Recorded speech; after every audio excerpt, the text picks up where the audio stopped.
realistic for a street fight than fighting in an open mat.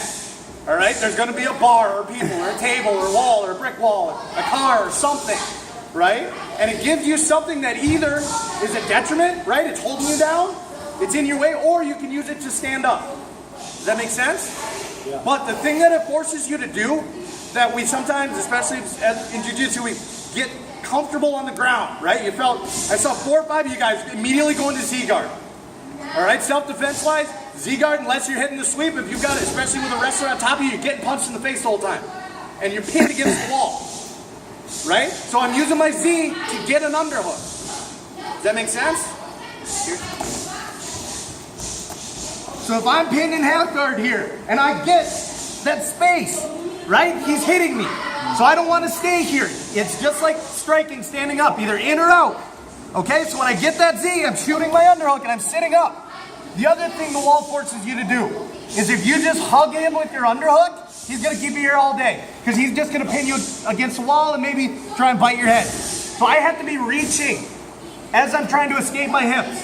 Right? My hips are coming out behind me against the wall as I'm driving into him. So he has to post that hand. Okay? If I'm trying to stand up and all I'm doing is hugging him, now he's punching you in the face. Does that make sense? So I've got to be putting pressure in with my head and my underhook as we stand up against the wall. Does that make sense? I keep saying that and it's annoying myself, so I apologize if it's doing the same to you. But I want to make sure that's sinking in. It's one of those details we don't talk a lot about when we're in an open mat, right? We're so worried about all the other little details. But when I'm against the wall, I can't stay there. I'm losing the fight, I'm getting beat up, they might grab a bottle and stab me, right? A lot of things happen in the moment.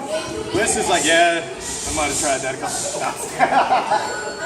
All right, so we're gonna do the same thing against the wall, but we're not gonna actually stop each other this time. I just wanna work on the technique of getting the underhook, getting our hips to the ground. The nice thing about the wall is it makes it hard for them to take your back, right? If I try and stand up from half guard here against Gary, and I just turn to my knees, he's immediately gonna probably start to either trying to take my back or spin the front head, right? Exactly. And then stand up and make it fall down. Oh. When I do it against the wall, I've got that underhook and I'm putting pressure in. I've now got the wall behind me, so if he tries to get to my back, okay, I can scrape off. The other thing I need to be doing is swimming my underhooks, right? I want to get to here ideally, but I can't give up this one. So if I'm here, I need to be looking for my other one. Does that make sense? I'm always escaping my hips where he isn't. So he's directly in front of me. Now I've got to get him to pick a side. One way, right? Or the other way. Or Bill, like I was saying, I've always got that throw to get him off balance. Make sense? But I want that underhook ideally. We'll talk about what to do with the overhook in a little bit. Questions? All right, so grab a partner against the wall. Not resisting as the person on top, just make him do it right. 1, 2, 3.